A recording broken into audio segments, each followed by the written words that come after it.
cũng có một ước mơ, một nghề nghiệp để theo đuổi, một tương lai để tin vào.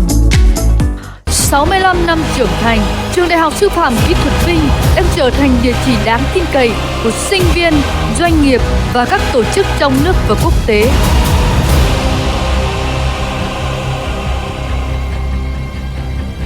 VGUTD hiện có 18 khoa, phòng và trung tâm tập trung vào 3 nhóm ngành mũi nhọn: kỹ thuật, kinh tế, sư phạm công nghệ với tổng cộng 14 ngành đào tạo đại học, 8 ngành đào tạo cao đẳng, 4 ngành đào tạo thạc sĩ.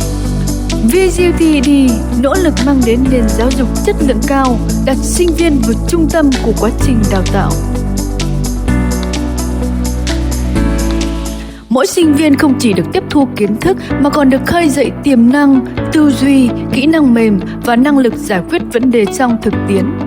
Đội ngũ giảng viên giàu kinh nghiệm, nhiều chuyên gia đầu ngành, tâm huyết với nghề. Cơ sở vật chất hiện đại và đồng bộ với 87 khu giảng đường, 14 phòng thí nghiệm, 80 xưởng thực hành cùng hệ thống phòng học ngoại ngữ đa dạng.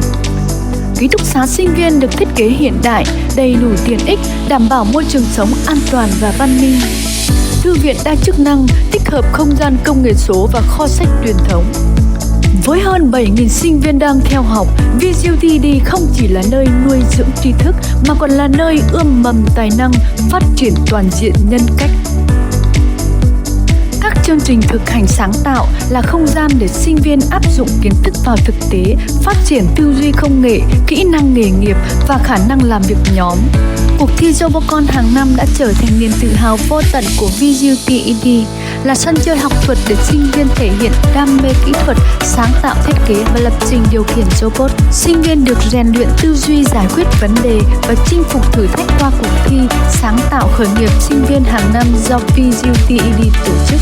Khởi nghiệp sáng tạo bằng công nghệ đã trở thành điểm mạnh của sinh viên VGUTD khi liên tục đạt giải cao tại các cuộc thi các cấp, khẳng định tư duy đổi mới và khả năng ứng dụng thực tiễn vượt trội.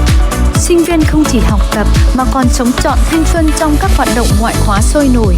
Từ thiện nguyện đến sẻ chia, học cách sống tử tế và phụng sự cộng đồng.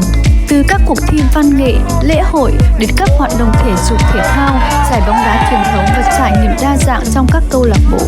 VGUTD không chỉ đào tạo một thế hệ có nghề nghiệp vững vàng mà còn vun đắp thế hệ trẻ sống có lý tưởng, dám ước mơ và dám hành động. Thuộc khu vực trung tâm vùng Bắc Trung Bộ, VGUTD không ngừng mở rộng tầm ảnh hưởng trên cả nước và quốc tế và là đối tác chiến lược của hàng trăm thương hiệu lớn. Song song cùng đào tạo, nghiên cứu khoa học là trụ cột quan trọng của VGUTD. VGUTD đã có nhiều công trình nghiên cứu được công bố trên các tạp chí quốc tế uy tín. Cùng với đó là nhiều giáo trình, sách chuyên khảo được biên soạn, xuất bản và đưa vào giảng dạy. Hàng năm, VGUTD đều tổ chức vận động tổ chức nhiều hội thảo khoa học các cấp, tạo diễn đàn học thuật, chia sẻ kiến thức và kết nối chuyên gia. VGUTD đang không ngừng mở rộng hợp tác giáo dục quốc tế một cách thực chất và hiệu quả. Trường đã ký kết hợp tác với hơn 70 doanh nghiệp trong và ngoài nước.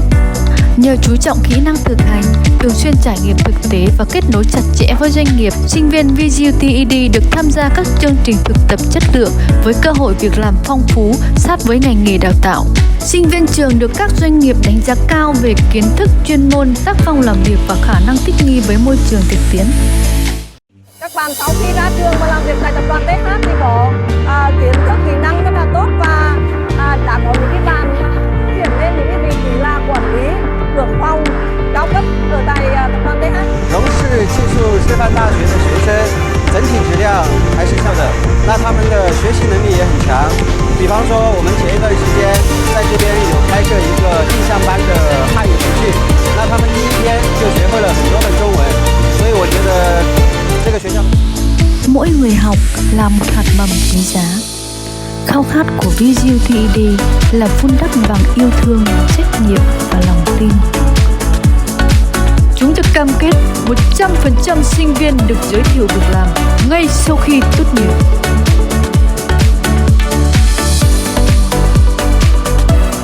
VGUTD, Trường Đại học Sư phạm Kỹ thuật Vinh, nghề nghiệp vững vàng, tương lai tươi sáng.